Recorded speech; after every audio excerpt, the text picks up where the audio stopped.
Okay. Good afternoon. Bonjour tout le monde.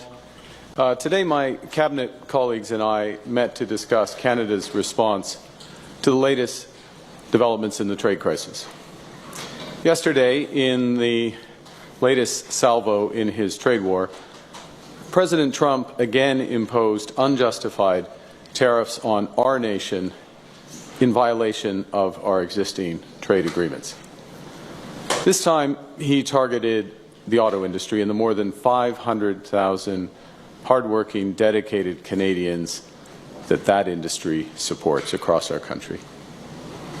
Now, the President of the United States is trying to fundamentally restructure his economy. It means our economy, and it means the global economy as well. And I understand and respect his goal to support American workers, but I disagree with him that this is how to help them. With time, it will become apparent that these actions will end up hurting American workers and American consumers. I reject any attempts to weaken Canada, to wear us down, to break us so that America can own us. That will never happen. And our response to these latest tariffs is to fight, is to protect, and to build. We will fight the U.S. tariffs with retaliatory trade actions of our own that will have maximum impact in the United States and minimum impacts here in Canada. We will protect our workers and our industries during this difficult period. But above all, we will build a new Canadian economy. We will build Canada strong. Se battre pour nos travailleurs, protéger notre économie et nos concitoyens, bâtir un Canada fort. Il est évident que les États-Unis ne sont plus un partenaire fiable. Il se peut qu'avec les négociations compréhensives, on puisse rétablir un élément de confiance, mais il n'y aura pas de retour en arrière. Le prochain gouvernement et tous ceux qui suivront aura une relation fondamentalement différente avec les États-Unis. Coming to terms with this sobering reality is the first step to taking necessary actions to defend our nation. But it's only the first step. Last night, the President of the United States reached out to schedule a call. I appreciate this opportunity to discuss how we can protect our workers and build our economies. I will make clear to the President that those interests are best served by cooperation and mutual respect, including of our sovereignty. Entre-temps, je viens de tenir une rencontre avec mon comité ministériel Canada-États-Unis. Je convoque une réunion des premiers ministres qui se tiendra demain. Je vais rencontrer mon conseil des relations canado-américains et je parlerai aux chefs d'entreprise, aux syndicats et aux dirigeants autochtones. Ces discussions permettront d'avoir une réponse coordonnée en tenant compte ce que le président décidera de faire le 2 avril, date à laquelle il a menacé d'imposer des droits de douane supplémentaires. Soyons clairs, nous sommes tous sur la même longueur d'onde. Nous reprendrons avec force. Rien n'est exclu pour défendre notre pays. Let's be clear. We're all on the same page. We won't back down. We will respond forcefully. Nothing is off the table to defend our workers and our country. Now, to my fellow Canadians, I don't want to set unreasonable expectations. The road ahead will be long. There is no silver bullet. There is no quick fix. And I know and I understand that many are feeling anxious and worried about the future. Fundamental change is always unsettling. But I have every confidence in our country because I understand what President Trump does not. That we love Canada with every fiber of our being. Because we are stronger when we are together, and Canadians are uniting as never before. Now, we are going to have to live the lessons of recent months. First, that we have to look out for ourselves, and second, that we have to look out for each other. The federal government will do everything in its power to protect Canadian workers and businesses. We will be here for you every step of the way. In the past week, my government committed to use every dollar collected from our retaliatory tariffs to protect our workers. Et la semaine dernière, j'ai annoncé plusieurs mesures ciblées, temporaires, pour soutenir les travailleurs et les entreprises directement touchées par la guerre commerciale de président Trump. Pour les travailleurs, nous avons supprimé le délai de carence d'une semaine de l'assurance emploi. Nous avons fait en sorte qu'il n'ait pas à épuiser leur indemnité de licenciement avant de toucher l'assurance emploi et nous avons facilité l'accès à l'assurance emploi. Pour les entreprises, nous avons reporté les paiements d'impôts sur le revenu ainsi que les versements de la TPS et de la TVH. Nous avons mis en place un nouveau mécanisme de financement pour leur fournir de liquidités. C'est une aide financière énorme pour que les entreprises puissent passer à travers la tempête. Et nous avons augmenté le financement des agences de développement régional. Our biggest challenge as a country is becoming the most urgent. Over the coming weeks, months, and years, we must fundamentally reimagine our economy.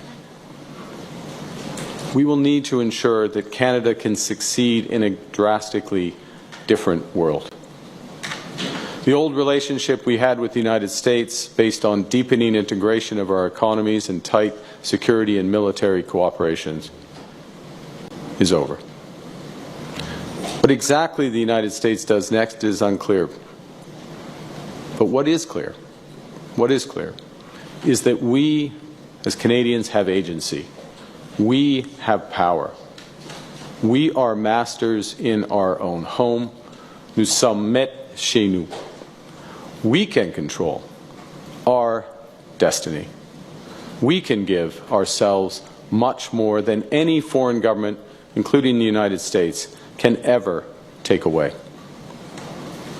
We can deal with this crisis best by building our strength right here at home. It will take hard work. It will take steady and focused determination from governments, from businesses, from labor, from Canadians.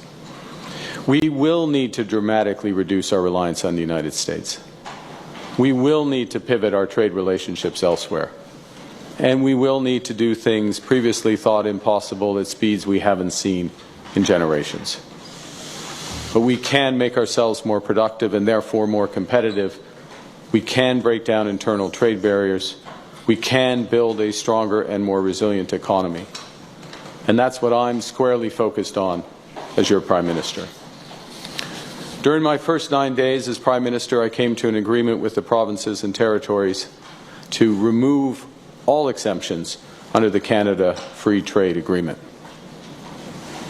As a federal government, we created a First Mile Fund to provide capital to build transmission and transportation networks to link extraction sites to rail lines and roads. Nous mettons en place une procédure d'approbation à un guichet unique.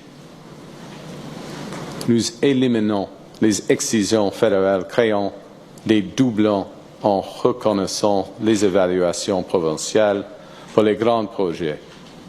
Un projet, un examen.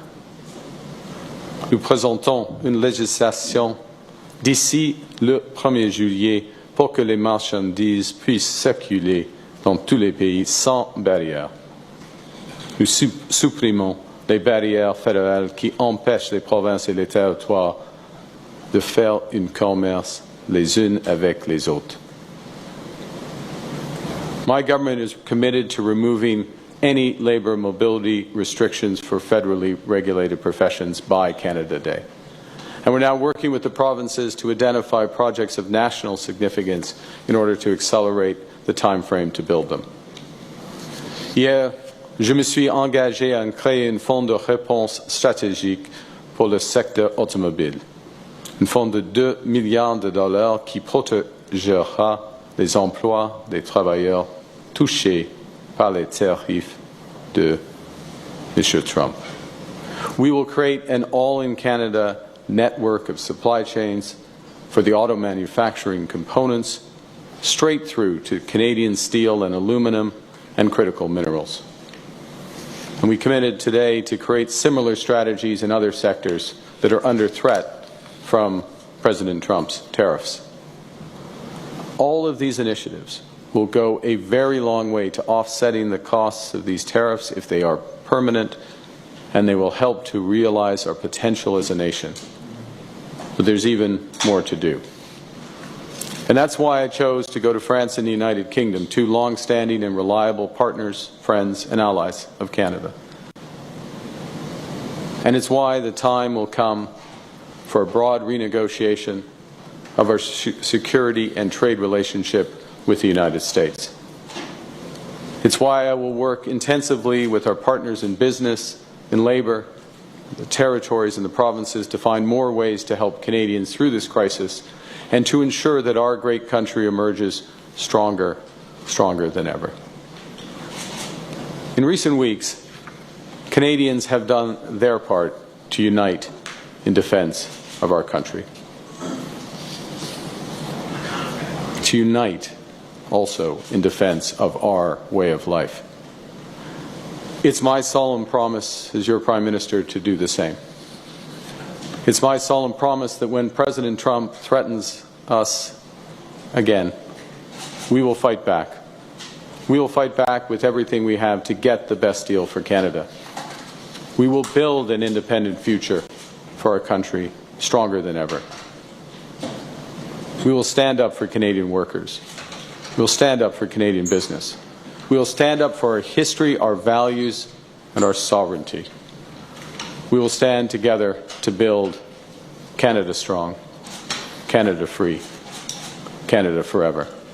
Thank you. Merci, and I'll be happy to take your questions. Thank you, Prime Minister. We will now take 15 minutes of questions. One question, one follow-up. Bonjour, M. Carnier, Raymond Fillon de TVA. Vous avez dit que le président Trump a contacté votre bureau pour organiser un appel. Ouais. Est-ce que cette conversation entre vous et le président Trump a eu lieu? Sinon, à quel moment aurait-elle lieu? Il y aura une conversation entre moi et M. le Président dans les prochains jours. L'appel arrivera bientôt. The question was whether the President and I have spoken following his office contacting mine to arrange the call. The response is we'll be speaking soon, certainly in the course of the next day or two.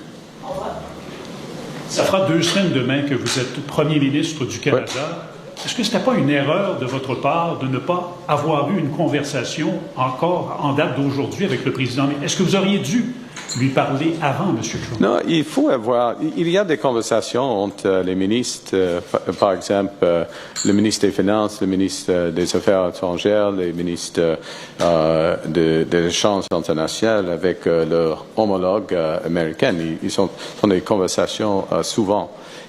Mais il faut avoir une réponse compréhensive.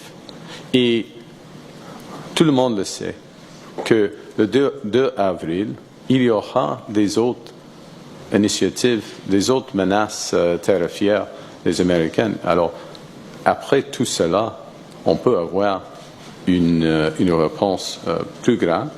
Alors, pour moi, il y a deux conditions d'avoir pas nécessairement un appel, mais d'avoir une négociation avec les Américains. Premièrement, c'est le respect. Le respect pour notre souveraineté comme pays. C'est pas grand-chose, mais évidemment, c'est grand-chose pour lui. Mais il faut avoir le respect. Et deuxièmement, il faut avoir une conversation et une discussion compréhensive, y compris nos relations sécuritaires et économiques. Merci. Merci. Suivante question. Hi, Tonda McCharles, Toronto Star. Can you be more specific about what your counter plan is next week when the auto tariffs come in? Specifically, how much in terms of tariff measures you're going to take on what portion of American goods and what non-tariff measures you'll use? So, thanks for the question. And it goes a bit back to the previous question, if I may just expand on my answer to that. This is a negotiation. It's in part a negotiation where we know certain things, and we know that there was going to be an initiative on automobiles. It was brought forward to yesterday. It was expected around the same time as the reciprocal tariffs on the 2nd of April. Those initiatives, just to be clear, apply to all countries in the world. Right? So it's not unique in and of versus Canada or versus Mexico. We have the best deal of a bad deal, is the way I would term it, within what the Americans have proposed. The second is that we know that there are going to be these reciprocal tariffs, as you referenced in your question, on the 2nd of April. As well as there are potential tariffs, or likely tariffs, I would put it, with respect to other, quote, strategic sectors to the Americans, forestry, lumber, pharmaceuticals, semiconductors.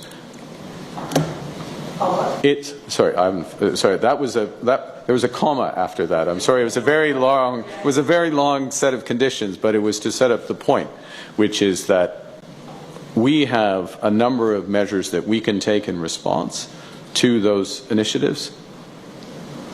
In our judgment, certainly my judgment, it doesn't make sense when there's a series of U.S. initiatives that are going to come in relatively rapid succession to respond to each of them. We're going to know a lot more in a week, and we will respond then. And in a negotiation, it doesn't make sense to tip your hand and say what you're going to do going forward. So that is ça c'est la circonstance en français si tu veux. Juste le message clé. OK. C'est une négociation. Il y a des initiatives des Américaines, y compris les tarifs de 2 avril, les tarifs contre le bois d'œuvre, par exemple, et d'autres. Ça vaut mieux pour le Canada. Ça vaut mieux pour le Canada de réagir après tout cela, OK, avec la transparence. Et on va le faire. Ça, c'est clair. Other point I would make, I have discussed this with Premier Ford in his role as Council of the Federation. Obviously, be discussing with the first ministers under that guise when we convene tomorrow. And I think it's appropriate in taking a response to have those consultations, get the perspectives. The federal government obviously acts taking its responsibilities, but makes sense to engage, and we will act. President Trump today warned Canada about responding and retaliating, warning that he will escalate his response against Canada, and your minister, Mr. LeBlanc, has spoken to Mr. Lutnick. What message, then, are you taking from that, and are you prepared to bear the brunt of that escalation threat from Mr. Trump? How much pain can Canada take? Well, look, our responsibility, my responsibility, Minister LeBlanc, Minister Champagne, Mr. Joly, the Cabinet, the government, our responsibility is to Canada and is to get the result for Canada. So our response will be calibrated in order to achieve that. We choose our own allies in Canada. We choose how we engage those allies. We are sovereign. So I take note of the President's comment. I don't take direction from it. Next question. Hi, Hannah Berge, CTV News. Will you or any cabinet officials be heading to Washington to meet with the U.S. administration? It's possible that some cabinet officials will. I think, given the timelines, the President and I will speak. As I mentioned, I look forward to the discussion. We'll see where we go from there. Follow-up? And just to follow up on Tonda's question, what do you think about President Trump threatening Canada with more tariffs if Canada works with the EU on countermeasures? Well, look, we're a sovereign nation. We take our own decisions. I take note of his comments, nothing more. Next question. Mr. Carney, Mackenzie Gray with Global News. The last time Premier Ford put electricity tariffs going to the States, there was quite a reaction from President Trump.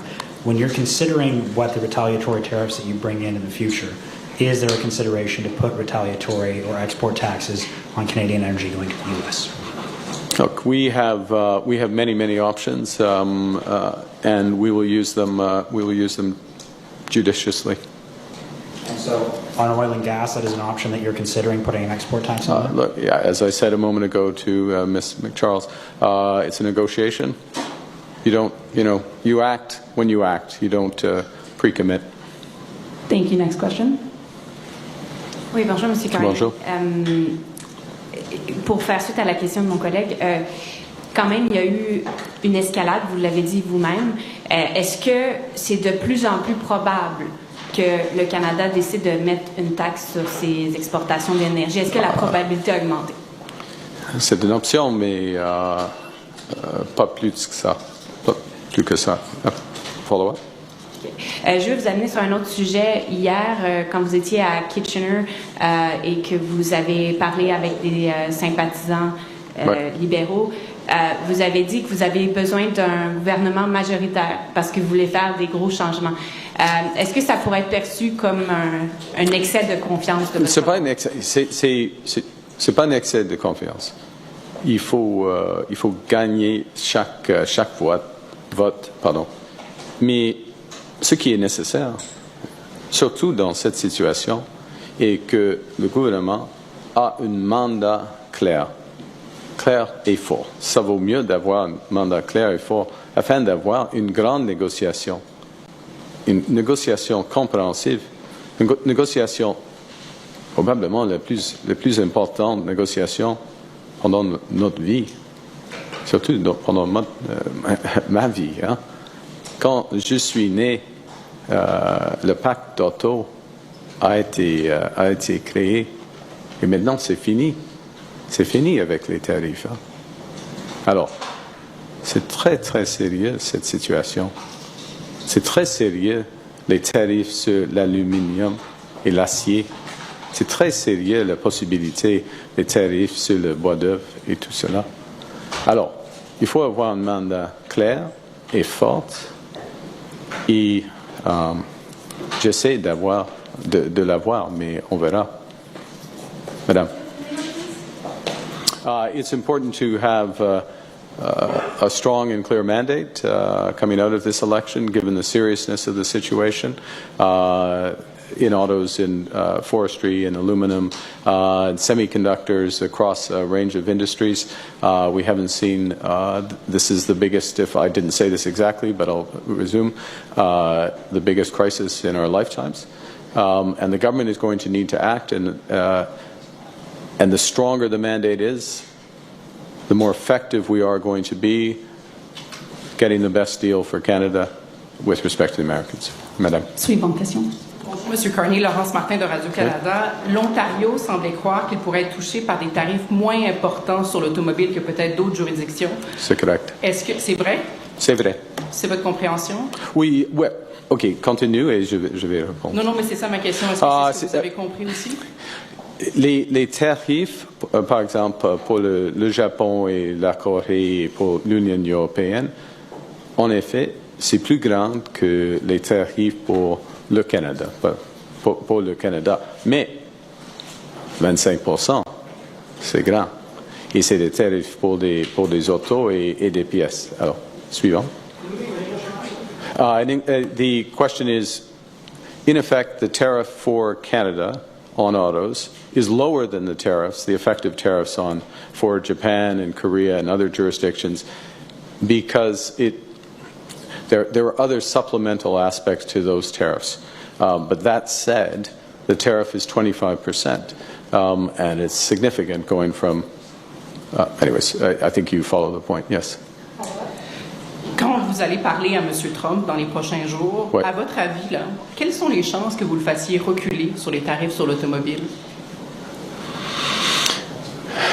C'est une bonne question. Je crois que M. Trump, M. le Président, il a déjà identifié 5 secteurs stratégiques pour l'économie américaine. Les autos, le bois d'œuvre, l'acier, l'aluminium, c'est un secteur évidemment, les semi-conducteurs et puis le pharma. Il a une stratégie qui utilise des tarifs. Alors la possibilité de revenir en avant, ça c'est difficile. Mais la nécessité de changer son propos, son initiative d'IA, ça existe. Alors, on verra, mais ce sera une appel, pas le point final. C'est le commencement d'une négociation, c'est pas la fin. Ce sera pas la fin. Do you need it in English? Or, yes, please. Thank you. The President has identified 5 strategic sectors. I listed them. Hopefully they were clear. Pharma, forestry, lumber effectively, steel and aluminum, autos, semiconductors, yes, thank you. Yes, I thought I mentioned it, but yes, semiconductors. Those are his 5 strategic areas. He will use a tariff strategy. He's been clear about this, to use a tariff strategy to repatriate as much activity of that to the United States. It's not clear that's going to change. Okay?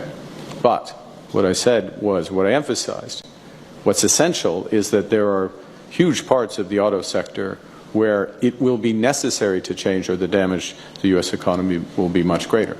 Last point is, our conversation is the start of a negotiation, not, don't expect it to be the end.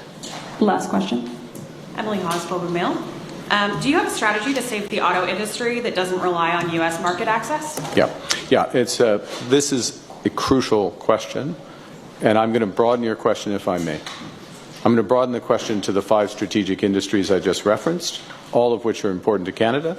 And in fact, I would broaden it further to strategic industries that are important to Canada that are not on the list for the President. For example, critical metals and mineral. For example, artificial intelligence. For example, our energy sector, both clean and conventional. For all of those areas, we have been developing strategies, and we will develop comprehensive industrial strategies that work best for Canada. I'm going to give you one example, if I will, Emily, and then I'll hand back, which is we announced yesterday, for exactly these reasons, in anticipation of what happened today, it wasn't originally, or yesterday, sorry, as it turned out yesterday, the American tariffs in the auto sector, we announced the Strategic Response Fund and a series of other measures. But the core of that is to build out the auto sector and our auto supply chain in Canada as much as possible. Instead of autos going back and forth across the border 6 times and getting a tariff each time, we now know the level of that tariff, but integrating the supply chain here domestically. I'm using a fancy term, backwards integrating into steel and aluminum to help our steel and aluminum industries that are used and encourage that. Backwards integrating further into critical metals and minerals that we're going to develop. And I listed a number of things that we did at the start that agreed with provinces and the development, working very closely with Premier Ford and others on development of the Ring of Fire rapidly, because that is all relevant to the competitiveness of our auto industry as well as good jobs there and other things. So we have a very clear strategy. We put $2 billion on the table for that. We're changing our federal procurement. We're only going to buy Canadian cars. 40,000 vehicles that we buy in federal procurement. You will see a lot more of that. That's part of an integrated industrial strategy that has the objective of having strategic economic autonomy here in Canada. That's what we want. We want to build out so that we are literally in control of our economic destiny. Now, part of that, and I'll hand back for your follow-up, part of that is going to be trading relationships with reliable partners.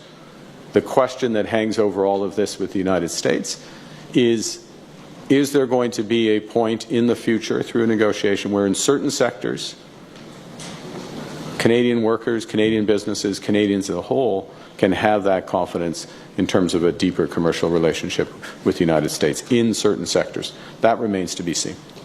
Follow-up. Can we sustain an auto industry without the United States?